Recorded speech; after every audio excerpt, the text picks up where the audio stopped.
الرحمن علم الحمد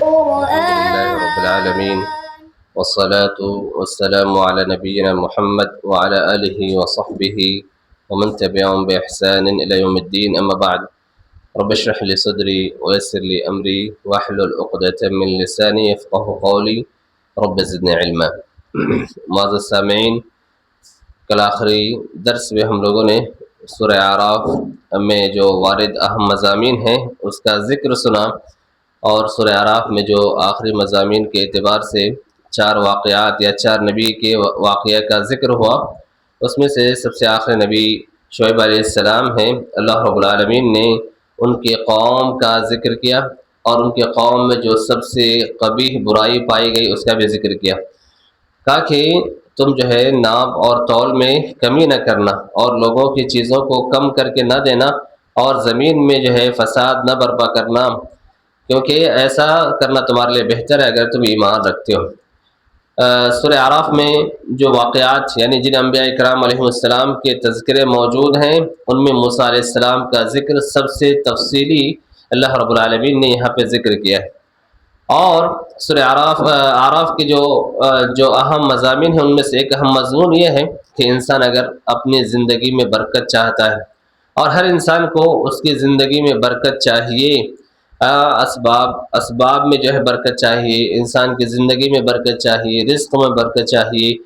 آل و اولاد میں برکت چاہیے، تو گویا کہ ایسی صورت میں اس کے اسباب اختیار کرنے ہوں گے، اس کے اسباب اپنانے ہوں گے۔ اللہ رب العالمین نے یہاں برکت کے 2 بنیادی اسباب کا ذکر فرمایا ہے۔ اللہ نے فرمایا کہ اگر بستی والے ایمان لاتے ہیں اور اللہ کا تقوی اختیار کرتے ہیں تو ایسی صورت میں اللہ رب العالمین آسمان و زمین کی برکتیں ان پر کھول دے گا۔ وَلَوْ أَنَّ أَهْلَ الْقُرَىٰ آمَنُوا وَاتَّقَوْا لَفَتَحْنَا عَلَيْهِمْ بَرَكَاتٍ مِّنَ السَّمَاءِ وَالْأَرْضِ۔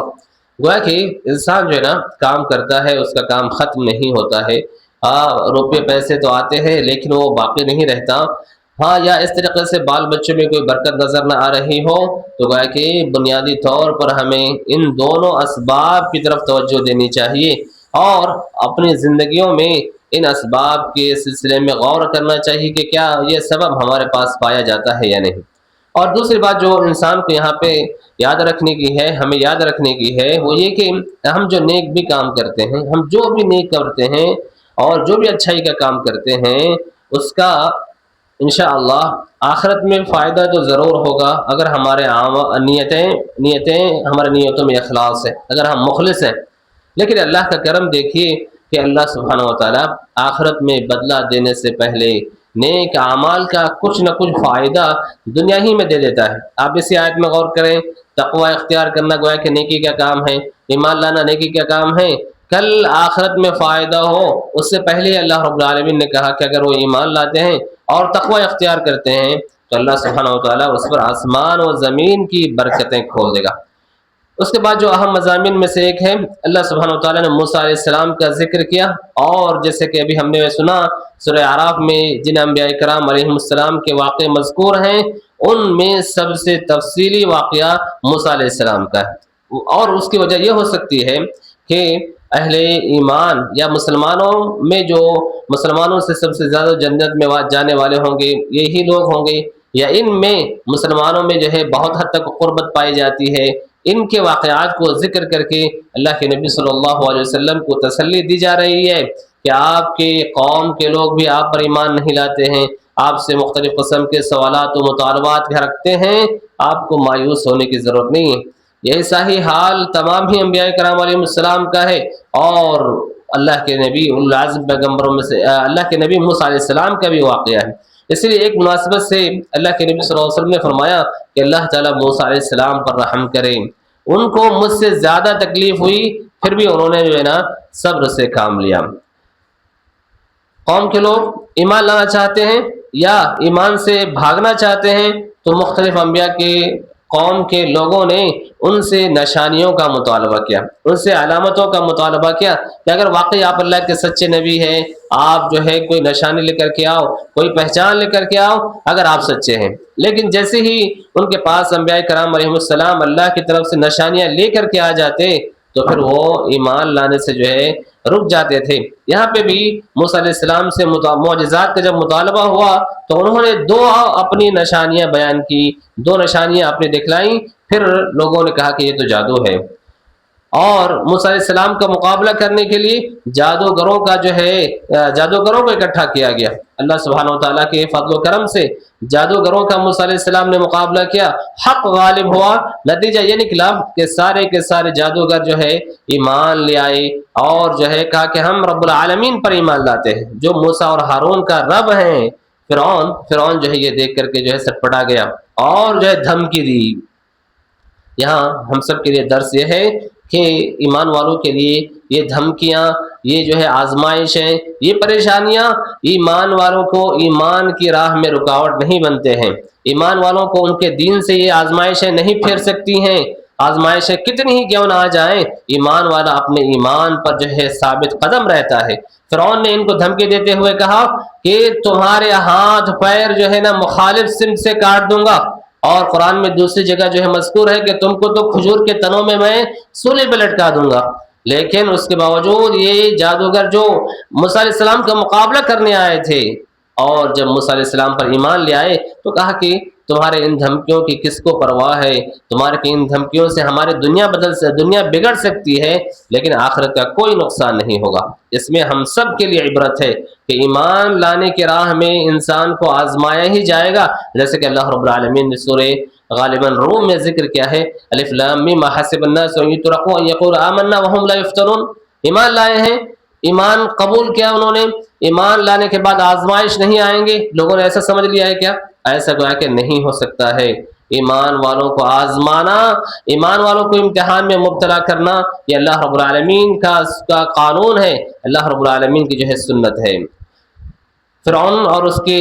قوم پہ اللہ رب العالمین کا عذاب آیا جب انہوں نے موسیٰ علیہ السلام پر ایمان لانے کے نہیں لائے، تاکہ یہ عذاب انہیں اپنی سرکشیوں سے باز رکھ سکیں، لیکن یہ عذاب ان کو باز نہیں رکھ پائے۔ ان عذاب کے باوجود جو ہے یہ لوگ ایمان نہیں لائے۔ اللہ رب العالمین نے تقریباً یہاں پہ 7 عذاب کا ذکر کیا ہے، کہا کہ اللہ رب العالمین نے انہیں قحط سالی میں مبتلا کر دیا، پھلوں میں کمی آ گئی، اور ایسے ہی ان پہ طوفان بھی بھیجا، ٹڈی، کھٹمل، مینڈک، خون اور اس طرح کے عذاب میں اللہ رب العالمین نے مبتلا کیا۔ اور ان کو موسیٰ علیہ السلام کی صداقت کا یقین تھا، اسی لیے موسیٰ علیہ السلام سے ان فرعونیوں نے درخواست کی کہ اے موسیٰ تم دعا کرو کہ ان عذاب کو اللہ رب العالمین ہم سے ٹال دے، اور عذاب اگر ٹل گیا تو پھر ہم تم پر جو ہے ایمان لے آئیں گے اور بنو اسرائیل کو بھی چھوڑ دیں گے۔ لیکن اللہ رب العالمین نے جب ان سے عذاب کو دور کر دیا تو اپنے وعدے سے وہ لوگ مکر گئے۔ یہاں ایک ایمان والے کو یاد رکھنا چاہیے کہ اللہ سبحانہ وتعالیٰ کی مدد ضرور آتی ہے۔ بنو اسرائیل جن پہ فرعون نے دنیا جہان کا جو ہے ظلم و ستم جو ہے جاری رکھا، ان کے لوگوں کو ستایا، تکلیف دیا، سب کچھ کیا، ایک وقت آیا کہ اللہ سبحانہ وتعالیٰ نے انہیں پانی میں ڈبو دیا اور بنو اسرائیل کو ان کا وارث بنا دیا۔ اس سے ہم سب کے لیے ہی درس ہے کہ اللہ کی مدد ضرور آتی ہے، اور اللہ اگر اپنی مدد بھیجنے میں تاخیر کرتے ہیں اس میں بھی کوئی نہ کوئی حکمت اور کوئی نہ کوئی مصلحت پنہاں ہوتی ہے۔ بنو اسرائیل کی یہ قوم مصر سے جو ہے فلسطین جا رہی تھی، وہاں پہ جو ہے کچھ لوگوں کے پاس سے گزر ہوا تو دیکھا کہ وہ بتوں کی عبادت کر رہے۔ وہاں موسیٰ علیہ السلام سے عجیب و غریب مطالبہ کیا اور کہا کہ جیسے ان کے معبود ہیں ہمارے بھی معبود جو ہے آپ مقرر کر دو، متعین کر دو۔ موسیٰ علیہ السلام جو ہے سخت ناراض ہوئے، اور یہی آیت، یہی بات اللہ کے نبی صلی اللہ علیہ وسلم نے صحابہ کرام رضوان اللہ علیہم اجمعین سے کہی تھی جب جو ہے آپ صلی اللہ علیہ وسلم غزوہ طائف کے لیے جا رہے تھے۔ صحابہ کرام رضوان اللہ علیہم اجمعین کا گزر ایک درخت کے پاس سے ہوا جسے ذات انواد کہا جاتا ہے، تو صحابہ چونکہ ابھی نئے ایمان لائے تھے فتح مکہ کے موقع سے، انہوں نے بھی اسی طرح کا مطالبہ کر دیا کہ جیسے یہ مشرکین کے لیے ایک درخت ہے جس سے وہ تبرک حاصل کرتے ہیں، وہاں تلواریں لٹکاتے ہیں، اے اللہ کے نبی ہمارے لیے بھی ایسا کچھ متعین کر دیجئے۔ اللہ کے نبی سخت غصہ ہوئے، آپ نے سبحان اللہ کہا اور کہا کہ تمہارا یہ مطالبہ ویسے ہی ہے جیسے کہ موسیٰ علیہ السلام نے کہا تھا اجعل لنا الہا کما لہم آلہہ۔ موسیٰ علیہ السلام کو پھر اللہ رب العالمین نے اپنے دیدار کے لیے اللہ رب العالمین نے جو ہے موقع دیا کہ وہ آئیں اور تورات لے کر کے جائیں۔ اسی جگہ پہ موسیٰ علیہ السلام نے اللہ تعالیٰ کو دیکھنے کی خواہش ظاہر کی، لیکن دنیا کے ان آنکھوں سے کوئی بھی اللہ رب العالمین کو نہیں دیکھ سکتا ہے۔ اور یہ اللہ کی رؤیت اور اللہ کا دیدار مومنوں کو جنت میں جو ہے اللہ کا دیدار اور اللہ کی رؤیت حاصل ہوگی، اور اس سے بڑی لذت کوئی نہیں ہوگی جنت کی۔ اللہ رب العالمین جنت کی جو سب سے بڑی نعمت اور لذت ہوگی گویا کہ اللہ رب العالمین کی رؤیت ہوگی۔ اللہ سبحانہ وتعالی ہم سب کو اللہ کی رؤیت اور دیدار سے جو ہے سرفراز فرمائے، ہمیں محروم نہ کرے۔ بنو اسرائیل کی جو خرابیاں ہیں اس کا ذکر ہوا کہ موسیٰ علیہ السلام جو ہے جب گئے تھے تورات لینے کے لیے، یہ بچھڑے کی انہوں نے پرستش کرنی شروع کر دی، اور جب موسیٰ علیہ السلام آئے تو افسوس کا اظہار کیا، اور جو ہے پھر سے جو ہے توبہ اور مغفرت کے بعد جو ہے ان کی گویا کہ مغفرت ہو گئی۔ یہاں اللہ رب العالمین نے نبی کریم صلی اللہ علیہ وسلم کا ذکر فرمایا ہے کہ جو لوگ نبی کی اتباع کرتے ہیں، اور یہ وہ ہیں جن کا تذکرہ وہ اپنی کتابوں میں پاتے ہیں، انجیل میں پاتے ہیں، تورات میں پاتے ہیں، اور اس نبی کی جو علامتیں ہیں چند علامتیں بھی وہ اپنے تورات انجیل میں پاتے ہیں کہ یہ نبی انہیں اچھائی کا حکم دیتے ہیں، برائی سے روکتے ہیں، طیبات یعنی پاک چیزوں کو ان کے لیے حلال قرار دیتے ہیں، اور خبیث چیزوں کو ان کے لیے حرام قرار دیتے ہیں، ان سے بوجھ کو اور بیڑیوں کو اتار پھینکتے ہیں۔ یہ ساری صفات دیکھ کر کے وہ نبی پر ایمان لے آتے ہیں، تو یہ اس نبی کی عظمت کی علامت ہے، اس نبی کے کمال کی علامت ہے۔ اور جب نبی اتنا عظیم ہو تو اس نبی کا پیغام بھی اتنا ہی عظیم ہوگا۔ اللہ نے بتایا کہ اے نبی آپ اعلان کر دیجئے، قل یا ایھا الناس انی رسول اللہ الیکم جمیعا۔ نبی جو ہے نا یہ تمام دنیا والوں کے لیے ہے، اسی لیے اب اللہ کے نبی صلی اللہ علیہ وسلم کی بعثت کے بعد کوئی بھی دین کا ماننے والا ہو، یہودی کو ماننے والا ہو، عیسائی کو ماننے والا ہو، یا کسی بھی مذہب کو ماننے والا ہو، اور وہ سمجھ رہا ہو کہ ان کا دین برحق ہے، اگرچہ کہ دلیل ہے یا نہیں بات دوسری ہے، اللہ کے نبی نے بتایا کہ یہودی میرے بارے میں سنیں، نصرانی میرے بارے میں سنیں، اور مجھ پر ایمان نہ لائے تو ایسے لوگ سب کے سب جو ہے جہنمی ہوں گے۔ اللہ رب العالمین نے یہودیوں کے 12 قبیلوں کا ذکر کیا، اور ان 12 قبیلوں کو جو اللہ نے ان پہ خاص انعام کیا تھا اس کا بھی ذکر کیا۔ ان کے پانی کا مسئلہ بڑا ہی آسانی سے حل کر دیا۔ موسیٰ علیہ السلام کے ایک لاٹھی مارنے کے سبب 12 چشمے پھوٹ پڑے، اور سب کو پانی پینا بڑا ہی آسانی سے نصیب ہو گیا، لیکن انہوں نے ان کی قدر نہ کی۔ اللہ سبحانہ وتعالیٰ نے یہاں پہ اصحاب السبت کا بھی ذکر کیا ہے، یعنی سنیچر کے دن جو مچھلی کا شکار نہ کرنے کا حکم تھا، لوگ اس میں حیلہ بہانہ کر کے، یہ بنو اسرائیل کی قوم سنیچر کے دن بھی مچھلی شکار کرنے سے وہ باز نہیں آتے تھے۔ اللہ رب العالمین نے ان کے اس حیلہ بہانہ کرنے کے سبب انہیں جو ہے ان کے قوم کے لوگوں نے انہیں نصیحت کی، لیکن جب بھی باز نہیں آئے تو انہیں جو ہے ان پہ سخت عذاب نازل ہوا۔ یہاں ہم سب کے لیے عبرت کا مقام یہ ہے کہ برائی سے روکنا، غلط کام پہ تنبیہ کرنا، اور برائیوں سے جو ہے باز رکھنے کی کوشش کرنا، یہ امت کے ہر فرد کی ذمہ داری ہے، ان کی طاقت کے اعتبار سے، ان کی حیثیت کے اعتبار سے۔ اگر کوئی یہ کہے کہ میری برائی سے روکنے سے فائدہ نہیں ہوتا ہے، وہ مانتے نہیں ہیں، تو میں برائی سے کیوں روکوں؟ اللہ نے جواب دیا کہ بنو اسرائیل کے لوگ بھی جب اس طرح کی حرکتیں کر رہے تھے، روکنے والوں نے انہیں روکا تو کچھ لوگوں نے اعتراض کیا کہ تم ان پہ کیوں منع کرتے ہو؟ انہیں منع کر کے کیا ملنے والا ہے؟ کہا کہ دیکھو، یا تو جو ہے اللہ رب العالمین انہیں توفیق دے گا، وہ اللہ کا تقوی اختیار کر لیں گے، یا جو ہے ہم پہ جو ذمہ داری تھی وہ ذمہ داری ہم سے جو ہے ادا ہو جائے گی، ہم جو ہے بری ہو جائیں گے۔ لہٰذا ہمیں بھی گویا کہ جب ہم غلطی دیکھتے ہیں تو ایسے ہی اچھے اسلوب کے ساتھ اچھے طریقے سے غلطی پہ تنبیہ ضرور کرنی چاہیے، تاکہ ہم کو بھی، ہمارے لیے بھی یہ عذر ہو کہ ہم نے غلطی پہ تنبیہ کر دیا تھا، ہمارے پاس جو ہے کوئی بہانہ جو ہے بنانے کے لیے نہ ہو، اور ہم نے اپنی ذمہ داری نبھا دی تھی۔ رہ گئے ہدایت دینا نہ دینا، یہ تو ظاہر ہے کہ اللہ رب العالمین کے ہاتھ میں ہے۔ لہٰذا ہم غلطی دیکھتے ہیں تو ایسی صورت میں ہم ضرور غلطی پہ انکار کریں، کیونکہ غلطیوں پہ انکار کرنا اس امت کی ایک اہم صفت ہے، ایک امت کی اہم پہچان ہے۔ اللہ رب العالمین نے یہاں پہ اس عہد کا بھی ذکر کیا ہے جو جو اللہ سبحانہ و تعالیٰ نے عالم ارواحی میں تمام انسانوں سے لے لیا تھا کہ وہ اللہ رب العالمین کی پرستش کریں گے، لیکن دنیا میں آ کر کے لوگ اس عہد کو بھول گئے، اور اسی عہد کی یاد دہانی کے لیے اللہ سبحانہ و تعالیٰ نے انبیاء کرام علیہ السلام کا سلسلہ جاری فرمایا تھا، جو سلسلہ اللہ کے نبی کریم صلی اللہ علیہ وسلم پر جو ہے نا ختم ہو گیا۔ اللہ نے یہاں کچھ لوگوں کے بارے میں بتایا کہ وہ لوگ جانوروں سے بھی گئے گزرے ہیں، نعوذ باللہ۔ اللہ نے بتایا کہ کچھ لوگ ایسے ہیں جو جانوروں سے بھی گئے گزرے ہیں۔ وہ کون لوگ ہیں؟ جن کو اللہ نے جو ہے نا دل دیا ہو لیکن دل سے سمجھ نہیں رہے ہیں، جن کو اللہ نے آنکھیں دی ہیں اس سے دیکھ نہیں رہے ہیں، کان بھی دیا ہے اس سے سن نہیں رہے ہیں، یعنی حق کی معرفت، حق کو پہچان نہیں رہے، ایمان لانے کے مسائل میں ان چیزوں کا استعمال صحیح سے نہیں کر رہے ہیں۔ اللہ نے کہا کہ ایسے لوگ تو نہایت ہی گمراہ ہیں، بلکہ وہ جانوروں سے گئے گزرے۔ تو اللہ نے جو نعمتیں ہمیں دی ہیں، آنکھ دیا ہے، کان دی ہے، یہ ساری چیزیں ہم اللہ رب العالمین کے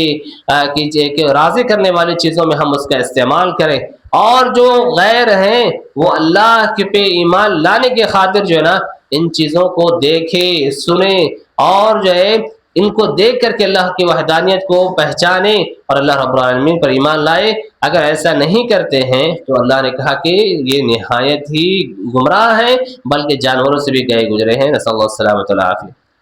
دعا میں انسان کو وسیلہ اختیار کرنا چاہیے۔ وسیلے کا ذکر سورہ مائدہ میں ہوا، یہاں اللہ نے بتایا کہ انسان کو اللہ کے ناموں کا جو ہے نا وسیلہ لے کر کے دعا کرنے چاہیے۔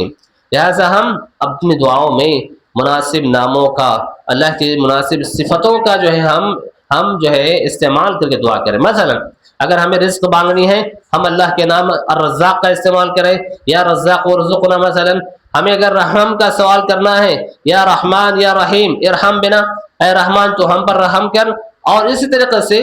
اگر مغفرت مانگنی ہے، اللہ کے نام غفور کا استعمال کریں، اے غفار یا غفور تو ہماری گناہوں کو بخش دے۔ تو گویا کہ اللہ کے نام اور جو صفتیں ہیں ہم دعاؤں میں ان کا وسیلہ لیں، انہیں استعمال کریں، اور جو ہے اس کے ذریعے سے اللہ رب العالمین کو ہم پکاریں۔ قیامت کا مسئلہ، قیامت تو ضرور قائم ہوگی، لیکن کب قائم ہوگی یہ کسی کو پتہ نہیں ہے، اللہ رب العالمین ہی کے پاس اس کا خاص علم ہے۔ جبرائیل علیہ السلام بھی آپ صلی اللہ علیہ وسلم سے پوچھے تھے تو آپ نے کہا کہ مل مسئول عنہا بأعلم من السائل، آپ جس سے پوچھ رہے ہیں پوچھنے والے سے زیادہ پوچھے جانے والے کو بھی پتہ نہیں ہے۔ تو قیامت کے سلسلے میں کسی کو اللہ علم نہیں ہے، اور غیب کا جو علم ہے یہ اللہ رب العالمین کی خصوصیت ہے، اللہ سبحانہ تعالیٰ کی خصوصیت ہے۔ آج کچھ لوگ نبی کے بارے میں یہ عقیدہ رکھتے ہیں مسلمانوں میں سے کہ اللہ کے نبی صلی اللہ علیہ وسلم غیب جانتے ہیں، حالانکہ متعدد آیتیں گزر چکی ہیں، یہاں پہ بھی اللہ رب العالمین نے اس مضمون کو دہرایا ہے کہ اللہ کے نبی صلی اللہ علیہ وسلم غیب نہیں جانتے ہیں، اور نہ اپنے لیے فائدے اور نقصان کے مالک ہیں۔ اگر اللہ کے نبی غیب جان رہے ہوتے تو کہتے ہیں کہ اگر میں غیب جانتا تو میں بہت زیادہ جو ہے خیر کر لیتا، مجھے کوئی تکلیف نہیں پہنچتی۔ لہٰذا ہم یہ عقیدہ رکھیں کہ نبی غیب جانتا ہے تو یہ تو عقیدہ بالکل قرآن کے اور نبی صلی اللہ علیہ وسلم کے سنت کے جو ہے منافی ہے۔ اللہ نے بتایا کہ صرف بتوں کی عبادت کرنا شرک نہیں ہے، یعنی بتوں کی، پتھروں کی عبادت کرتا ہو، صنم کی عبادت کرتا ہو، یہی شرک نہیں ہے۔ شرک کی اور بھی شکلیں ہیں، اس کے ذریعے سے بھی انسان مشرک ہو سکتا ہے۔ جیسے کوئی آدمی کسی زندہ کی عبادت کرے، کسی انسان کی یا کسی ولی کی عبادت کرے، یہ بھی گویا کہ شرک ہے، اس سے بھی انسان اسلام سے باہر ہو جاتا ہے۔ قل، اللہ نے فرمایا ان الذین تدعون من دون اللہ عباد امثالکم، جس کو تم اللہ کے علاوہ پکار رہے ہو وہ تو تمہاری طرح انسان ہے۔ گویا کہ انسانوں کو پکارنا، انسانوں کی عبادت کرنا، یہ بھی انسان کو جو ہے نا شرک تک جو ہے لے جاتا ہے اور اسلام سے باہر کر دیتا ہے۔ اللہ نے یہاں ہمیں چند اخلاق بتائے ہیں کہ انسان کو معاف کر دینا چاہیے، بھلائی کا حکم دینا چاہیے، اور جو لوگ نادان ہیں اس سے ہم اعراض کریں، اس سے ہم بڑی عافیت میں رہیں گے۔ اگر ہم معاف کر دیتے ہیں ہم بڑی عافیت میں رہیں گے۔ ہم جو ہے جاہلوں سے اعراض کر لیتے ہیں، ہم کو بہت ہی سکون آئے گا، الجھنے کے بجائے جہاں ہم معاف کر سکتے ہیں وہاں ہمیں ضرور جو ہے معاف کر دینا چاہیے۔ اللہ رب العالمین نے شیطان کی طرف سے آنے والے وسوسوں کا ذکر کیا ہے کہ شیطان کے وسوسوں کا کیسے ہم علاج کریں۔ اللہ نے کہا کہ ہم اللہ رب العالمین سے اس کے شر سے پناہ طلب کریں۔ وَإِمَّا يَنزَغَنَّكَ مِنَ الشَّيْطَانِ نَزْغٌ فَاسْتَعِذْ بِاللَّهِ إِنَّهُ سَمِيعٌ عَلِيمٌ۔ شیطان کی طرف سے دل میں اگر برے خیالات آتے ہیں تو ہمیں اللہ کی پناہ طلب کرنی چاہیے، اور اللہ رب العالمین ہمیں جو ہے اس کے شر سے محفوظ کر لے گا۔ قرآن کی تلاوت ہو رہی ہو تو قرآن کی تلاوت کو بغور سننا چاہیے۔ اللہ نے کہا کہ جب قرآن پڑھا جائے تو اسے بغور سنو، خاموش رہو، امید ہے کہ تم پہ رحم کیا جائے گا۔ معلوم کیا ہوا؟ قرآن کی تلاوت سننا باعث رحمت ہے، قرآن کی تلاوت سننا باعث رحمت ہے۔ ہم اپنے کاموں میں مشغول ہوتے ہیں، اور تو ایسی صورت میں ہم موبائل وغیرہ کے ذریعے سے قرآن کی تلاوت جو ہے سن سکتے ہیں۔ اللہ رب العالمین نے اپنے نیک بندے فرشتوں کے بارے میں بتایا کہ وہ اللہ کے نہایت ہی مطیع و فرما بردار ہوتے ہیں، اللہ کی عبادت سے کبر نہیں کرتے، ہمیشہ اللہ کی تسبیح و تحمید میں لگے ہوئے رہتے ہیں اور اللہ کے لیے سجدہ کیا کرتے ہیں۔ لہٰذا اللہ کے نیک بندوں کو انسانوں میں سے بھی ایسے ہی کرنا چاہیے، اللہ کی عبادت میں لگے رہنا چاہیے۔ اس طریقے سے سورہ اعراف کا یہاں پہ اختتام ہوتا ہے۔ اس کے بعد جو سورہ ہے وہ سورہ انفال ہے، اور سورہ انفال کیا ہے کا 9ویں پارے میں بھی اس کا کچھ حصہ ہے، 10ویں پارے میں بھی کچھ حصہ ہے، اور یہ سورہ جو ہے غزوہ بدر کی مناسبت سے نازل ہوئی۔ غزوہ بدر کے مناسبت سے یہ سورہ نازل ہوئی، بدر ہی کے مقام میں تقریباً اللہ رب العالمین نے اس سورہ کے آغاز میں مومنوں کی پہچان بتلائی ہے کہ مومن وہ ہوتے ہیں جن پہ جب اللہ کا ذکر کیا جائے ان کا دل کانپ جاتا ہے۔ قرآن کی جب آیتوں کی تلاوت ہوتی ہے ان کے ایمان میں اضافہ ہوتا ہے، اور یہ لوگ صرف اور صرف اللہ رب العالمین ہی پر جو ہے بھروسہ کرنے والے ہوتے ہیں۔ اس کے بعد پھر غزوہ بدر کا اور اس کے پس منظر کا جو ہے نا تذکرہ شروع ہوا ہے۔ اللہ نے بتایا کہ ایمان والے کو نبی کی آواز پر لبیک کہنا چاہیے، کیونکہ ان میں ان کی زندگی ہوتی ہے۔ اللہ نے بتایا کہ انسانوں کے لیے مال اور اس کی اولاد جو ہے آزمائش ہے، کہیں مال اور اولاد ہم کو اللہ سے دور نہ کر دے، اللہ سے جو ہے غافل نہ کر دے۔ اللہ کے نبی صلی اللہ علیہ وسلم کے قتل کے سلسلے میں دار الندوہ میں ہجرت سے پہلے جو پلاننگ چل رہی تھی، اللہ رب العالمین نے یہاں اس کا ذکر کیا ہے کہ آپ اس وقت کو یاد کرو کہ کافر آپ کے سلسلے میں جو طے کر رہے تھے کہ وہ آپ کو قید کر دیں، آپ کو قتل کر دیں، آپ کو گھر سے جو ہے یا ملک سے باہر کر دیں، اللہ رب العالمین نے کس قدر حفاظت سے آپ کو وہاں سے نکال لیا۔ گویا کہ یہ جو ہے اللہ کی نعمتوں کو یاد کریں۔ اللہ نے بتایا کہ انسانوں پر اللہ کا عذاب کب نہیں آئے گا۔ دو سبب اللہ رب العالمین نے یہاں پہ ذکر کی، تاکہ اگر نبی ان کے مابین موجود ہوں تو اللہ کا عذاب نہیں آئے گا، اور وہ لوگ استغفار کر رہے ہوں تو بھی ان پہ اللہ کا عذاب نہیں آئے گا۔ لہٰذا ہم استغفار کریں تو اس سے معلوم ہوگا کہ استغفار کرنا اللہ کے عذاب سے جو ہے محفوظ رکھنے کا ذریعہ اور سبب ہے۔ جہاں استغفار گناہوں کی معافی کا ذریعہ ہے، جہاں استغفار اللہ رب العالمین کی طرف سے دیگر اور فوائد کو لے کر کے آتا ہے، اس سے ہم اللہ کے عذاب سے محفوظ رہ جاتے ہیں۔ اللہ رب العالمین ہم سب کو ہر قسم کے عذاب سے محفوظ رکھے۔ اللہم آمین۔ سبحان ربک رب العزت عما یصفون وسلام علی المرسلین والحمد للہ رب العالمین۔